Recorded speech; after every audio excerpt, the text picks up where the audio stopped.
shock. I was standing in the middle of tragedy, trying to understand how life could change in a single phone call.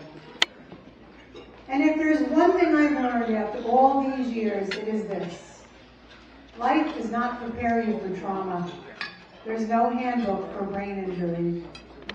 No mother, father, wife, husband, son, daughter, or friend is ever truly prepared to hear the words, "Your loved one may never be the same." In one moment, everything changes.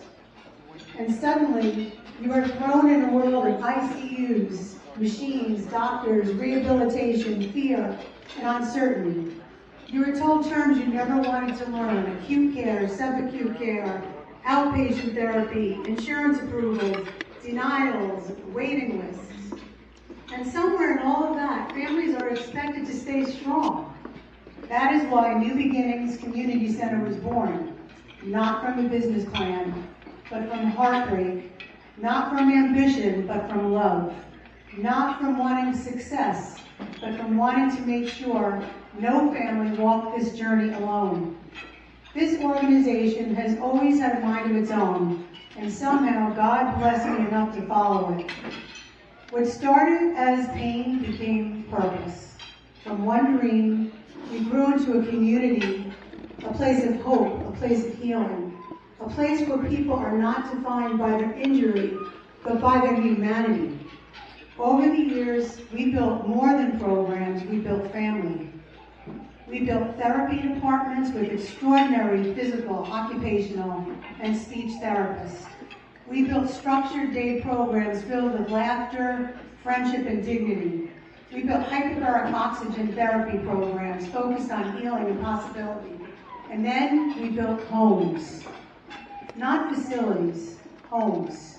Today, we have 4 homes where individuals with disabilities are loved, cared for, and respected every single day.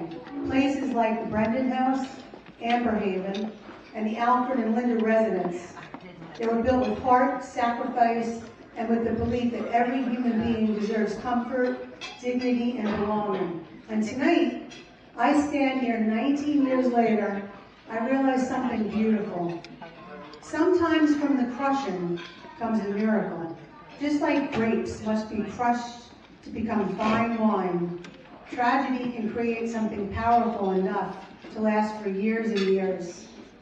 I know what it feels like to be brought to your knees. I know what it feels like to lose the people who shaped your world. I know what it feels like to wonder how you will survive the pain. But I also know this. Something can be resurrected from tragedy, and for me, that resurrection became new beginnings.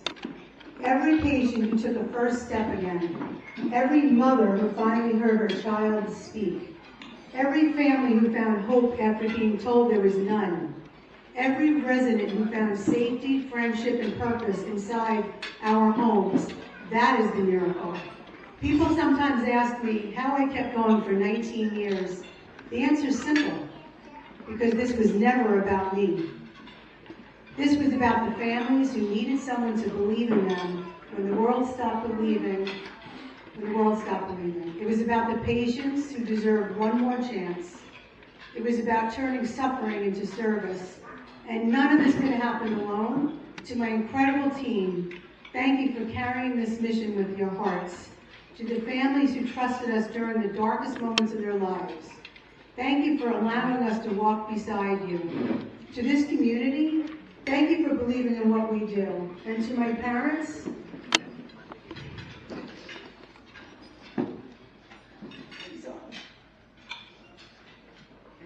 I honor you in everything I do.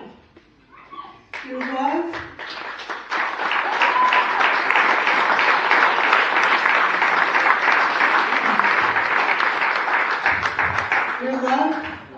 your strength, and your values still live inside these walls every single day.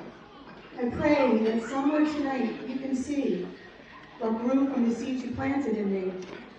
19 years later, we are still standing, still fighting, still believing.